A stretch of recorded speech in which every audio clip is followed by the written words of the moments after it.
नमस्कार। आज हम बात करने वाले हैं ताजमहल की। मतलब दुनिया के सबसे मशहूर मॉन्यूमेंट्स में से एक है ये, जी, है ना? बिल्कुल। और हमारे पास ध्रुव राठी के एक यूट्यूब वीडियो का ट्रांसक्रिप्ट है जिसमें ताजमहल से जुड़े कुछ बड़े सवाल, कुछ विवादों को देखा गया है। जी। आपने भी शायद सुना ही होगा, जैसे वो 22 बंद दरवाजों की बात। हुँ, क्या उनके पीछे सच में हिंदू देवी देवताओं की मूर्तियां हैं? हुँ, या फिर ये कि इसे शाहजहां ने बनवाया ही नहीं, किसी हिंदू राजा ने बनवाया था? हुँ। और वो जो एक डरावनी सी कहानी है कि 20,000 कारीगरों के हाथ काट दिए थे। हाँ, हाँ, ये सब बातें खूब सुनने में आती हैं। तो आज हम इसी सोर्स के आधार पर जरा इन चीजों को खंगालेंगे। बिल्कुल। ये दावे मतलब खासकर ऑनलाइन तो बहुत तैरते रहते हैं। तो हमारा मकसद आज यही है कि इस ट्रांसक्रिप्ट में जो जानकारी है, उसके बेसिस पर देखें कि भई फैक्ट्स क्या हैं, सबूत क्या कहते हैं। हाँ, इन कहानियों की सच्चाई क्या है? जी। तो चलिए शुरू करते हैं शानदार इमारत और इससे जुड़ी कहानियों की परतें खोलना। तो सबसे पहले वो कहानी जो हम सब ने इतिहास में पढ़ी है, मुगल बादशाह शाहजहां, हुँ, जिनका असली नाम था शहजादा खुर्रम, जी। और उनकी सबसे प्रिय बेगम मुमताज महल। जिनका असली नाम अर्जुमंद बानो बेगम था। हाँ, जी। सोर्स के मुताबिक शाहजहां 1592 और मुमताज 1593 में पैदा हुए। हुँ, अब देखिए, शाहजहां की और भी पत्नियां थीं, जी, जैसे कंधारी महल, अकबराबादी महल, जी। पर वो ज्यादातर क्या कहते हैं, सियासी गठबंधन थे। अच्छा। मुमताज के लिए उनका लगाव बिल्कुल अलग था। इसीलिए तो उन्हें मलिका-ए जहां यानी दुनिया की रानी जैसी उपाधियां मिली। उनका जो महल था, खास महल, उसे सोने और कीमती पत्थरों से सजाया गया था। ये दिखाता है उनका खास स्टेटस।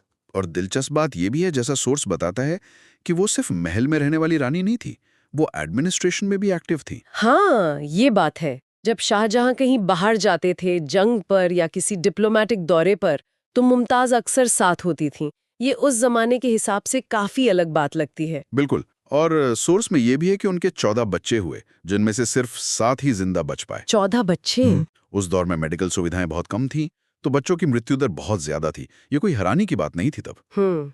और फिर 1631 में अपने 14वें बच्चे गौहरारा बेगम को जन्म देते वक्त मुमताज महल की डेथ हो गई। वजह बताते हैं पोस्टपार्टम हेमरेज, मतलब डिलीवरी के बाद बहुत ज्यादा ब्लीडिंग। और कहते हैं कि शाहजहां बिल्कुल टूट गए थे उनकी मौत से, बहुत गहरे सदमे में चले गए थे। हाँ, ऐसी बातें हैं कि करीब 1 साल तक वो शोक में रहे, बाल सफेद हो गए, कमर झुक गई थी। उफ। अब देखिए, इस्लामी मान्यताओं में कब्र रूह के आराम की आखिरी जगह है, जहां से जजमेंट डे पर वो खुदा के सामने पेश होती है। तो शाहजहां चाहते थे कि मुमताज की याद में एक ऐसा मकबरा बने जो दुनिया में कहीं और ना हो, बेजोड़ हो। उनकी मोहब्बत की निशानी। बिल्कुल, वहीं से ताजमहल बनाने का आइडिया आया। और ये कोई छोटा मोटा प्रोजेक्ट नहीं था। सोर्स कहता है कि चीफ आर्किटेक्ट थे उस्ताद अहमद लाहौरी, और शाहजहां ने उन्हें नादिर उल असर का खिताब दिया था। यानी युग का आश्चर्य। हाँ, वंडर ऑफ द एज। मतलब खिताब से ही पता चलता है कि शाहजहां क्या बनवाना चाह रहे थे। जी। और इसके लिए सामान भी कोई आसपास से नहीं आया, पूरी दुनिया से जुटाया गया।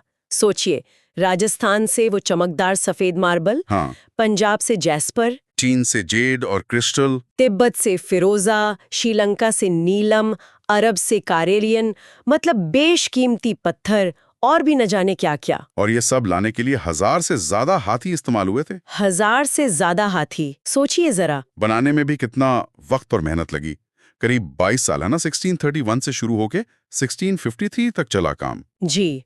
और अंदाजा है कि रोज करीब 22,000 मजदूर कारीगर इस पर काम करते थे। 22,000 लोग रोज। ये नंबर ही अपने आप में बताता है कि कितना बड़ा काम था ये। विशाल। बिल्कुल। अच्छा, ये तो हो गई वो कहानी जो ज्यादातर लोग जानते हैं। अब आते हैं उन विवादों पर जिनकी वजह से ताजमहल आजकल फिर से खबरों में आ जाता है। पहला, वो 22 बंद दरवाजे। हाँ, 22 कमरों वाला किस्सा। हाल में एक पिटिशन भी फाइल हुई थी कि इन दरवाजों को खोला जाए। शक ये था कि अंदर शायद हिंदू मूर्तियां हैं। जी, ये याचिका इलाहाबाद हाई कोर्ट में गई थी और कोर्ट ने इसे सीधे सीधे खारिज कर दिया। बल्कि जजों ने काफी सख्त टिप्पणी भी की।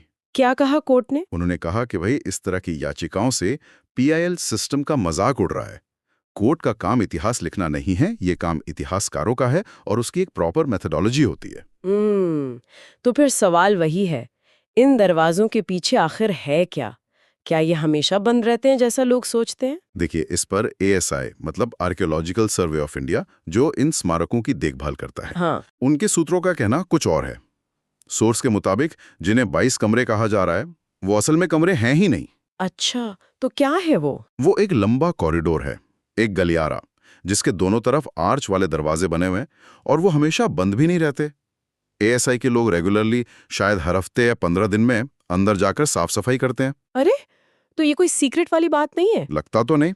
सोर्स में एक रिटायर्ड ASI ऑफिसर का भी जिक्र है। उन्होंने बताया कि उन दीवारों पर ऐसा कुछ खास नहीं है। ये जो बेसमेंट में गलियारे होते हैं ना, ये कई मुगल इमारतों में मिलते हैं। जैसे दिल्ली में हुमायूं का मकबरा है या सफदरजंग टॉम्ब, उनमें भी ऐसे अंडरग्राउंड हिस्से हैं। ये असल में स्ट्रक्चर का पार्ट होते हैं, ऊपर के भारी ढांचे को सपोर्ट देने के लिए। ओके, तो फिर आम लोगों के लिए, टूरिस्ट के लिए बंद क्यों रखा है? अगर अंदर कुछ छुपा नहीं है तो खोल क्यों नहीं देते? इसका कारण भी एक और रिटायर्ड SI अफसर ने बताया है। सोर्स के हिसाब से उनका कहना है कि भाई, अंदर टूरिस्ट के देखने लायक कुछ है ही नहीं, और ताजमहल तो वर्ल्ड हेरिटेज साइट है। रोज हजारों लोग आते हैं, कभी कभी तो लाखों पहुंच जाते हैं। अगर ये तंग गलियारे खोल दिए तो फालतू की भीड़ बढ़ेगी, लोगों के आने जाने से टूट फूट का खतरा भी।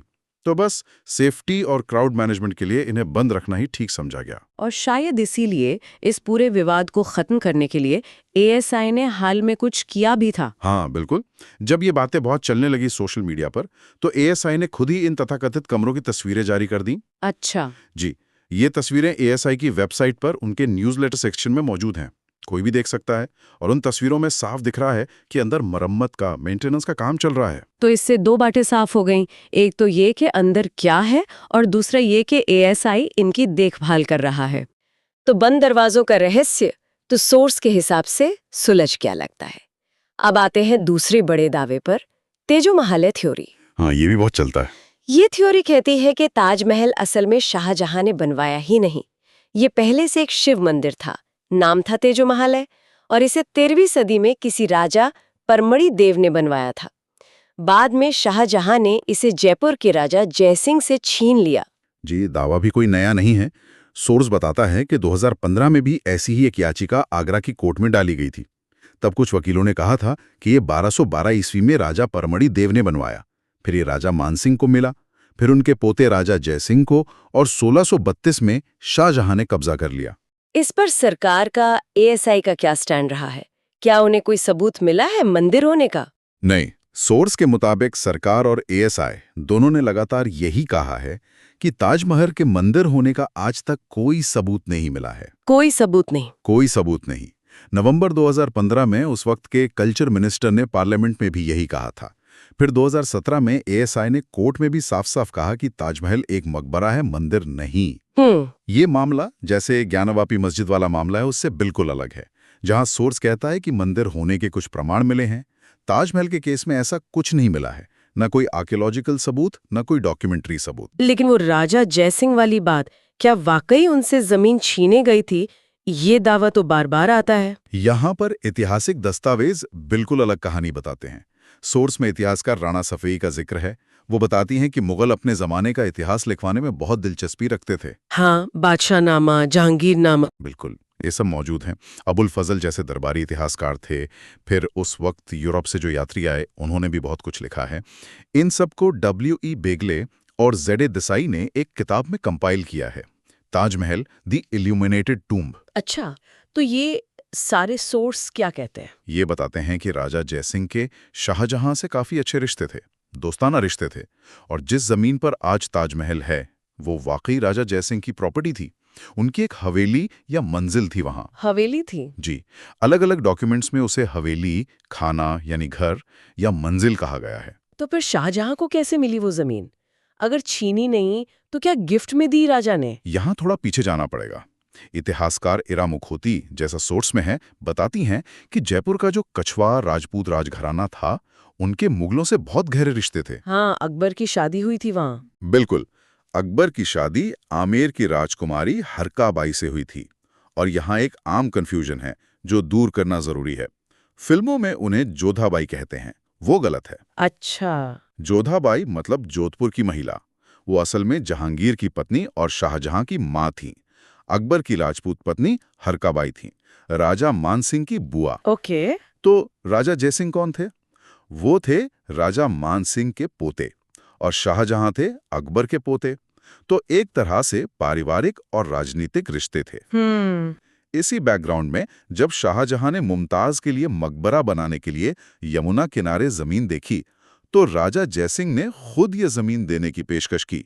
वो इसे सम्मान की बात मानते थे कि महारानी का मकबरा उनकी जमीन पर बने। पर क्या शाहजहां ने मुफ्त में ले ली, क्योंकि दावा तो छीनने का है? नहीं, बिल्कुल नहीं। सोर्स में साफ लिखा है कि राजा जयसिंह के ऑफर के बावजूद शाहजहां ने जमीन फ्री में नहीं ली। शाही दस्तावेजों के हिसाब से शाहजहां ने बदले में राजा जयसिंह को आगरा शहर के बीचों बीच 4 बड़ी हवेलियां दी। 4 हवेलियां? जी इस पूरे लेन देन का बकायदा एक शाही फरमान, मतलब ऑफिशियल ऑर्डर जारी हुआ था।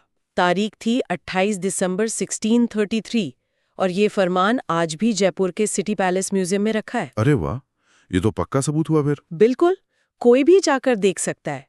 तो वो छीनने या कब्जा करने वाली बात तो ऐतिहासिक सबूतों के सामने टिकती ही नहीं है। तो फिर ये तेजो महालय वाली पूरी कहानी आई कहां से? अगर डॉक्यूमेंट्स कुछ और कह रहे हैं तो ये मंदिर वाली बात शुरू किसने की? इसका क्रेडिट जाता है एक साहब को जिनका नाम सोर्स में प्रमुखता से है, पुरुषोत्तम नागेश ओक, पीएन ओक। पीएन ओक। जी।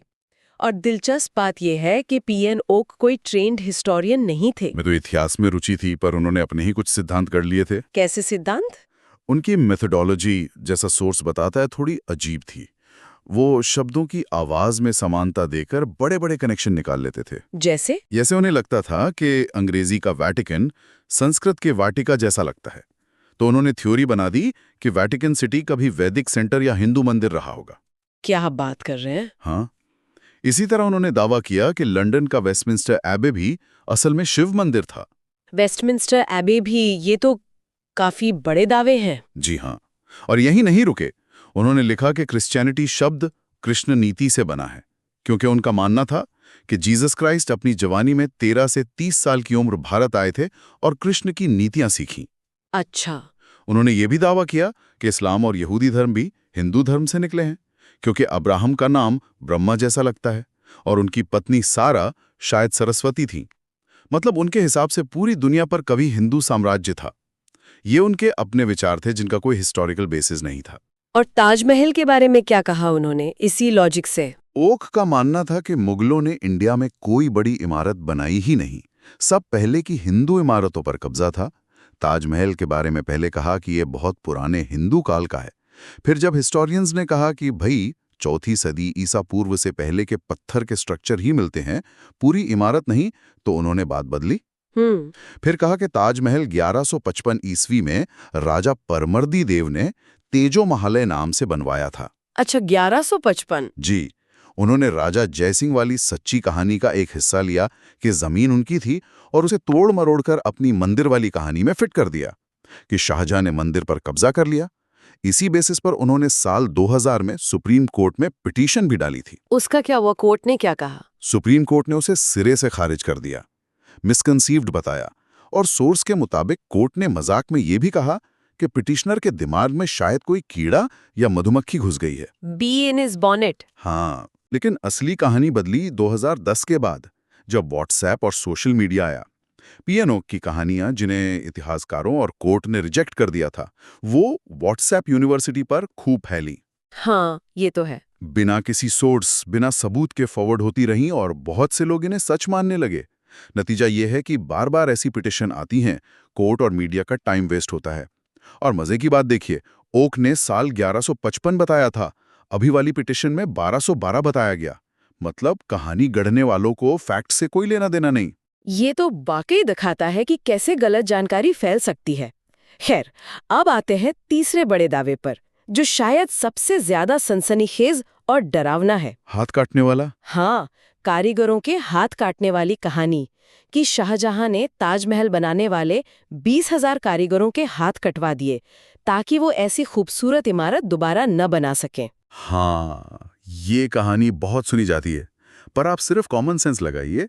20,000 लोगों के हाथ काटना, क्या एक दिन में काटे? अगर नहीं, तो क्या बाकी लोग लाइन में खड़े थे, अपनी बारी का इंतजार कर रहे थे? भाग नहीं जाते वो? वही तो, प्रैक्टिकली ये कैसे मुमकिन होता? लॉजिक तो नहीं लगता। पर क्या इसका कोई ऐतिहासिक सबूत है किसी डॉक्यूमेंट में किसी ट्रैवलर ने लिखा हो? सोर्स के मुताबिक बिल्कुल नहीं, जीरो। ना तो कहीं उन कथित कटे हाथों के कोई कंकाल मिले हैं, ना ही किसी उस जमाने के इतिहासकार ने, चाहे मुगल दरबारी हो या कोई विदेशी यात्री, कहीं भी इस घटना का जिक्र किया है। जरा सा भी नहीं। जरा सा भी नहीं। जबकि उस जमाने के यूरोपियन ट्रैवलर्स छोटी से छोटी बात भी लिख जाते थे। अगर इतनी बड़ी, इतनी भयानक घटना होती तो कोई ना कोई तो लिखता। तो क्या इसके उलट कोई सबूत है? हाँ, सबूत तो इसके बिल्कुल उलट हैं। शाहजहां ने ताजमहल बनाने वाले हजारों कारीगरों, राजमिस्त्रियों, मजदूरों के रहने के लिए पास में ही एक पूरी बस्ती वसाई थी। नाम था ताजगंज। ताजगंज, हाँ, ये तो आज भी है आगरा में। बिल्कुल। ये कारीगर पूरे मुगल एम्पायर से बल्कि सेंट्रल एशिया से भी आए थे और उनके वंशज आज भी ताजगंज और आगरा में रहते हैं और उनमें से कई आज भी वही काम करते हैं, पत्थर तराशना, इनले वर्क, जो उनके पुरखों ने ताजमहल में किया था। और ये बात भी सोचने वाली है, अगर 1653 में ताजमहल पूरा होने पर हाथ काट दिए होते तो उसके बाद शाहजहां ने दिल्ली में नया शहर शाहजहानाबाद कैसे बसाया? बिल्कुल। वहां लाल किला, जामा मस्जिद, ये सब तो ताजमहल के बाद ही बने ना? एग्जैक्टली। शाहजहां का दौर तो मुगल आर्किटेक्चर का गोल्डन एज माना जाता है। दिल्ली का लाल किला, जामा मस्जिद, आगरा फोर्ट में दीवाने आम, दीवाने खास, मोती मस्जिद, ये सब ताजमहल के बाद या उसी दौरान बने। तो वही कारीगर होंगे ना? जाहिर सी बात है, ये उन्हीं कुशल कारीगरों ने बनाया होगा। कारीगरों का सम्मान किए बिना, उन्हें संरक्षण दिए बिना इतनी शानदार इमारतें बन ही नहीं सकती। तो ये हाथ काटने वाली कहानी कम से कम जो सबूत हैं उनके आधार पर तो पूरी तरह मनगढ़ंत और बेबुनियाद लगती है। तो कुल मिलाकर आज हमने इस सोर्स के जरिए ताजमहल से जुड़े 3 बड़े विवाद देखे: 22 बंद दरवाजे, तेजो महल थ्योरी और हाथ काटने की कहानी। और ऐसा लग रहा है कि ऐतिहासिक तथ्य, डॉक्यूमेंट्स और लॉजिक ये इन सनसनीखेज दावों को सपोर्ट नहीं करते। हाँ, सोर्स में जो सबूत दिए गए हैं वो तो यही बताते हैं। वो साफ तौर पर शाहजहां की अपनी बेगम मुमताज महल की याद में एक मकबरा बनवाने की कहानी कहते हैं। कैसे बना, कितना खर्च आया, कौन लोग शामिल थे, जमीन कैसे मिली, इन सब का काफी डिटेल में रिकॉर्ड है। जबकि जो दूसरी कहानियां हैं जैसे पीएन ओक वाली, वो सोर्स के मुताबिक कल्पना पर ज्यादा आधारित लगती हैं। उनका कोई ठोस ऐतिहासिक बेस नहीं है। तो चाहे हम इसे शकील बदायूनी की तरह देखें, एक शहंशाह ने बनवा के हसीन ताजमहल सारी दुनिया को मोहब्बत की निशानी दी है, या फिर साहिर लुधियानवी के नजरिए से एक शहंशाह ने दौलत का सहारा लेकर हम गरीबों की मोहब्बत का उड़ाया है मजाक। हाँ, नजरिया कोई भी हो, एक बात तो पक्की है कि ताजमहल आर्किटेक्चर का एक कमाल है। दुनिया के 7 नए अजूबों में से एक, यूनेस्को वर्ल्ड हेरिटेज साइट और भारत की पहचान। बिल्कुल। और ये पूरी चर्चा एक जरूरी सवाल भी उठाती है ना। हाँ। आज के इस डिजिटल दौर में जहां इन्फॉर्मेशन और उससे ज्यादा मिस इन्फॉर्मेशन इतनी तेजी से फैलती है, हाँ। हम इतिहास को कैसे देखें, कैसे समझें? फैक्ट्स को फिक्शन से, मनगढ़ंत किस्सों से अलग करने की जिम्मेदारी किसकी है? सही बात है। ताजमहल का ये उदाहरण शायद यही सिखाता है कि कोई भी दावा, खासकर जो बहुत सेंसेशनल लगे, उसे सच मानने से पहले उसका सोर्स चेक करना, सबूत देखना, लॉजिक लगाना कितना जरूरी है। इस पर सोचना शायद हम सबके लिए आज के जमाने में बहुत अहम है।